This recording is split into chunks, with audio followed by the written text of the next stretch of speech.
This is my world. A world where you can mine, chop,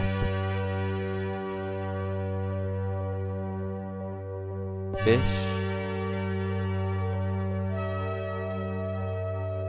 and fight. Where the sun rises and events change with time. Where NPCs have stories to tell and bosses lurk in the dark. Where you can explore, craft, or just relax. I'd like to welcome you to the Cul de Sac.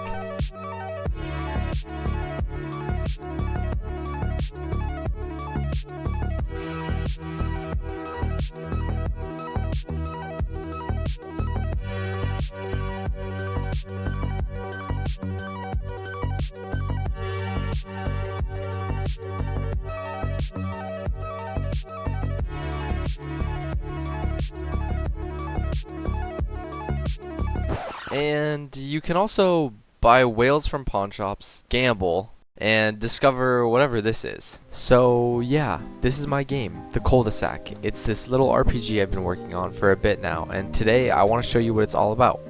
The systems, the world, the story, and where it's all going.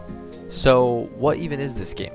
Cul de Sac is my take on all of my favorite games combined into one, with my own weird twists and creative decisions mixed in. The biggest inspirations were Stardew Valley, Minecraft, Animal Crossing, and Breath of the Wild. It's a grindy progression game at heart, but there's also a ton of features, tools, and little systems built in to keep things fresh. My goal is to make something that can grow over time alongside a real community. Something that's cozy, fun, a little chaotic, but still has a deeper story underneath, if you want to find it. The building blocks of any great world are its areas. Cul de Sac is made up of some of the most unique and distinct places you can imagine, each with its own life, characters, and secrets to uncover.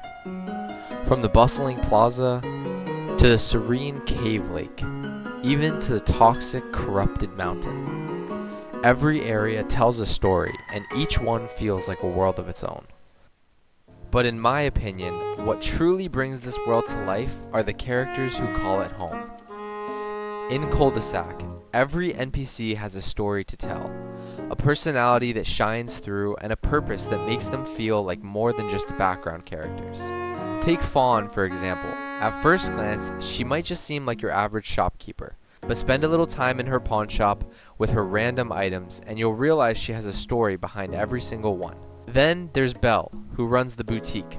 Sure, she helps players express themselves through fashion, and maybe also helps me make a little money on the side.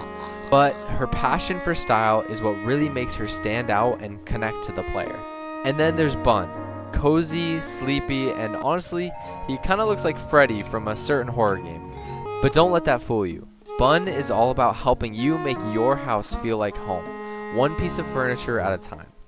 But it's not just about the shopkeepers. The storyline NPCs are just as important. They're the ones who help shape your understanding of the world, guiding you through the game's deeper narrative. Each one is tied to a different skill, making your progress feel more personal and connected to the story. And then we have the event NPCs, those mysterious, sometimes eccentric characters who show up when you least expect them. They don't stay forever, but when they do arrive, they always leave an impression. A little piece of lore or a unique challenge that keeps you on your toes. I didn't just build this game around gameplay mechanics. I built it around stories, characters, and a sense of belonging. Cul de Sac isn't just a world to explore. It's a world to know, to connect with, and to grow alongside with.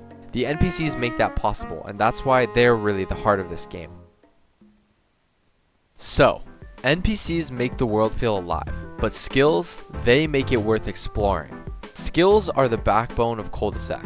They're how you make progress.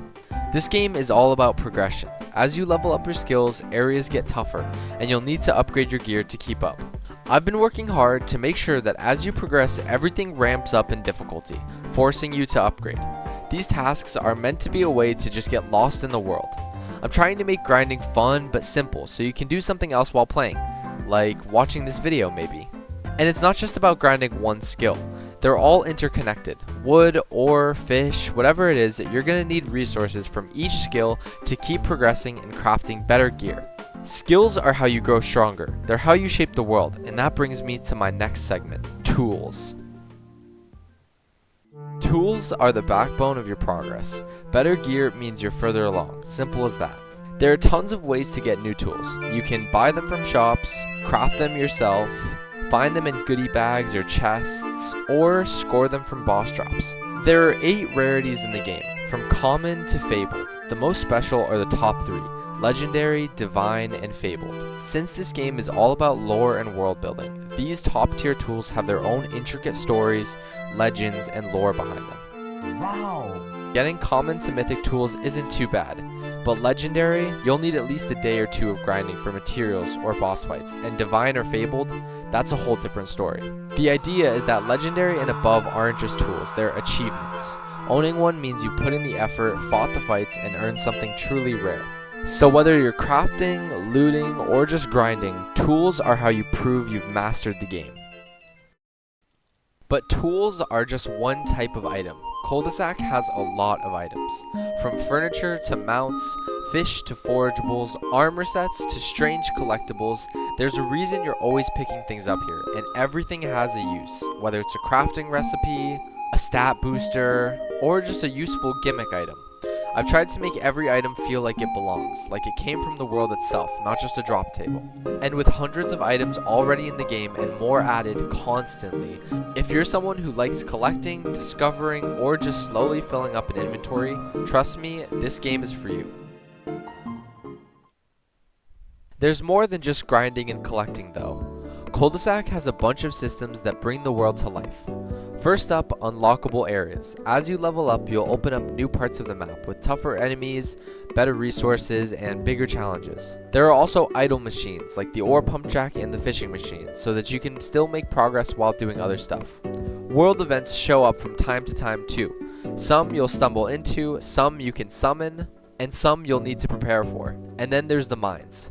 Layered, mysterious, and full of danger with a boss at every end level. You're not just grinding for ore here, you're pushing deeper. There's a lot more baked in already and even more on the way, but we'll save some of that for later videos.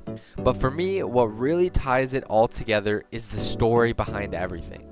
Let's talk about the game's lore. At first glance, Cul de Sac might look like a cozy grind game, and it is. But underneath it, there's a story, a universe. This game wasn't just designed to have content, it was designed to mean something. The more you play, the more you'll start to notice it. Small connections, repeating patterns, hidden things that don't fully make sense. Yeah, there is a story here, a full one, and it reveals itself slowly over time as you complete the game. It's not finished yet, I'm still working on it. But every item, every boss, every NPC, every place was placed there for a reason.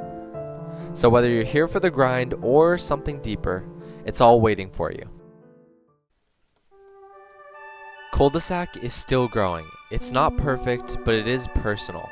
And it means a lot to me that you're even watching this video. I also can't end this video without a massive shout out to all of the people who even make this game possible.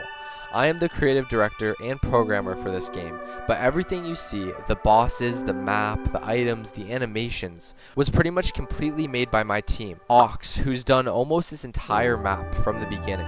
Chicken, who's made an insane amount of items, some areas, and a ton of other miscellaneous stuff. Guest, who's made a huge amount of the NPCs, enemies, and bosses. Yona, who's basically done all of the animations the game has. And everyone else who has contributed to a few items, monsters, etc. here and there. And lastly, the most important of all, the players who spend hours upon hours every Saturday night grinding the new items, armor, weapons, etc. I'm building this world one update at a time, and it'd mean a lot to have you along for it. If any of this looks interesting, please come try it out. Join the game, join the Discord, be a part of the community as it grows. Thank you.